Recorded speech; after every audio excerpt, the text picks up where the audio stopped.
up your character. Keep up your character and cheppali. Keep up your character to avoid AIDS. Hi guys and welcome back to another informative video.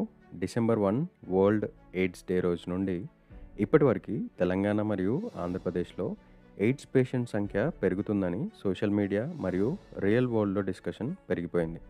అయితే ఇలా count పెరిగిపోవడం వల్ల ఇతర వ్యక్తులకి AIDS వచ్చే ప్రమాదం కూడా పెరుగుతుంది. ఆంధ్రప్రదేశ్ ఏ నెంబర్లో ఉంది, తెలంగాణ ఏ నెంబర్లో ఉంది అనే డిస్కషన్ పక్కన పెడితే హెచ్ఐవి వైరస్ ఒకరి నుండి ఇంకొకరికి ఎలా వ్యాపిస్తుంది అనే విషయాన్ని, హెచ్ఐవి పట్ల మనందరం ఎలాంటి జాగ్రత్తలు తీసుకోవాలి అనే విషయం గురించి ఈ వీడియోలో పూర్తిగా తెలుసుకుందాం. ఈ వీడియో మీకు మాత్రమే కాదు, మీ కుటుంబ సభ్యులకు కూడా ఎంతో అవసరం. కాబట్టి వీడియోని చివరి వరకు చూడండి. First most common reason HIV ప్రధానంగా 70 నుండి 80% వరకు అన్ప్రొటెక్టెడ్ సెక్సువల్ కాంటాక్ట్ వల్ల వ్యాపిస్తుంది.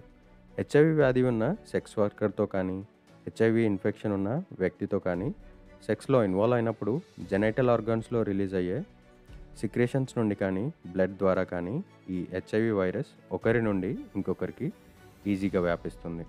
అన్నోన్ పీపుల్ మరియు సెక్స్ వర్కర్స్తో సెక్స్లో ఇన్వాల్వ్ అవడం డూ ఆర్ డై లాంటిది. ఇలాంటి చర్యలకి దూరంగా ఉండకపోతే మీకు మరియు మీ కుటుంబ సభ్యులకి చాలా ప్రమాదకరం. అన్నోన్ పీపుల్తో సెక్స్లో పాల్గొన్నప్పుడు కాండోమ్ తప్పక ధరించాలి. Indirectly, I am giving a message to the audience, to the crowd, that be a man, be a one woman man. You love one woman. वो डायलॉग ఉంది కదా, प्यार एक बार होता है, मोहब्बत एक बार होता है, शादी एक बार होता है. Like it's a one woman concept. This for example. ఇప్పుడు for example I'll tell you right, నాకు కనెక్ట్ అవ్వడానికి చెప్తున్నా. ఇప్పుడు మన గవర్నమెంట్ కాండమ్స్ యాడ్స్ ఉంది. కాండమ్ ధరించండి అని చెప్తున్నాం. ఇట్స్ లైక్ దొంగతనం చేయండి కానీ దొరకకండి అని చెప్పినట్టుంది. Why don't you tell develop your character, keep up your character. Keep up your character and cheppali. Keep up your character to avoid AIDS. కేవలం సెక్స్ వర్కర్స్ లేదా అన్నోన్ పీపుల్ నుండి మాత్రమే కాదు, హెచ్ఐవి ఆర్ ఎయిడ్స్ వ్యాధి సోకి ఉన్న భార్య నుండి భర్తకి, భర్త నుండి భార్యకి హెచ్ఐవి వ్యాపించే అవకాశం ఎక్కువగా ఉంటుంది. సెకండ్ మోస్ట్ కామన్ కాజ్, కొన్నిసార్లు మన ప్రమేయం లేకుండానే వేరే వారి నెగ్లిజెన్స్ వల్ల హెచ్ఐవి ఇన్ఫెక్షన్ సోకుతుంది. హెచ్ఐవి ఉన్న వ్యక్తి వాడిన సిరింజెస్ మీకు వాడిన లేదా మీరు డ్రగ్స్ ఇచ్చుకోవడానికి వాడిన వారి నుండి మీకు హెచ్ఐవి ఇన్ఫెక్షన్ సులభంగా వ్యాపిస్తుంది. దీంతోపాటు హెచ్ఐవి సోకిన వ్యక్తి బ్లడ్ని మీకు ఎక్కించిన 100% హెచ్ఐవి మీకు వచ్చే అవకాశం ఉంటుంది. కాబట్టి ఏదైనా సందర్భంలో మీకు రక్తం ఎక్కించినప్పుడు ఆ బ్లడ్కి హెచ్ఐవి స్క్రీనింగ్ టెస్ట్ నెగిటివ్ ఉందా లేదా అనే విషయాన్ని 1కి 2 సార్లు నిర్ధారించుకోవాలి. బ్లడ్ ట్రాన్స్ఫ్యూజన్ వల్ల హెచ్ఐవి సంక్రమించే సంఘటనలు చాలా తక్కువగా చూస్తూ ఉంటాం. Next, mother to child transmission.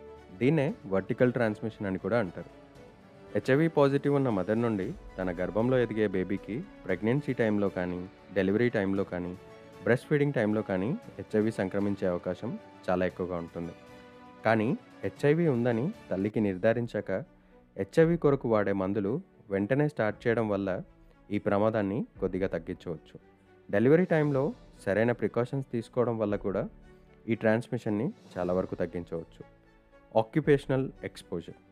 హాస్పిటల్లో వర్క్ చేసే staff like doctors, nurses, ward boys, sometimes security guards యాక్సిడెంటల్గా ఇంజెక్షన్ ఇస్తున్నప్పుడు కానీ, హెచ్ఐవి సోకిన వ్యక్తిని ఆపరేషన్ చేస్తున్న సమయంలో కానీ, ఆ వ్యక్తికి వాడిన నీడిల్స్ ఆపరేట్ ఆర్ ఇంజెక్షన్ చేస్తున్న హాస్పిటల్ స్టాఫ్కి ప్రిక్ అయ్యే అవకాశం ఉంటుంది.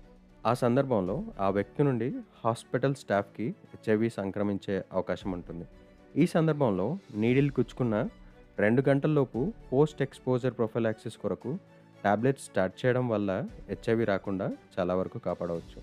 ఈ విధంగా ఒకరి నుండి ఇంకొకరికి హెచ్ఐవి వ్యాపిస్తుంది. హెచ్ఐవి ఉన్న వ్యక్తిని కౌగిలించుకోవడం వల్ల కానీ, వారు వాడిన దుస్తులు వాడడం వల్ల కానీ హెచ్ఐవి సంక్రమించదు. అన్ని జబ్బుల్లాగానే హెచ్ఐవి కూడా ఒక వ్యాధి. ఈ వ్యాధి కోసం యాంటీ రెట్రోవైరల్ థెరపీ అనబడే గ్రూప్ ఆఫ్ టాబ్లెట్స్ను క్రమం తప్పకుండా వాడడం వల్ల ఎయిడ్స్తో బాధపడుతున్న వ్యక్తులు వారి జీవనకాలాన్ని పెంచుకోవచ్చు మరియు ఆరోగ్యవంతమైన జీవితాన్ని గడపవచ్చు. ఈ వీడియో ద్వారా ఎంతో కొంత సమాచారాన్ని మీరు తెలుసుకున్నారని భావిస్తున్నాను. ఈ వీడియోపై మీ అభిప్రాయాలని కామెంట్ సెక్షన్లో మెన్షన్ చేయండి. ఈ ముఖ్యమైన సమాచారాన్ని మీ ఫ్రెండ్స్ అండ్ ఫ్యామిలీ మెంబర్స్తో షేర్ చేయండి. Thank you for watching this video.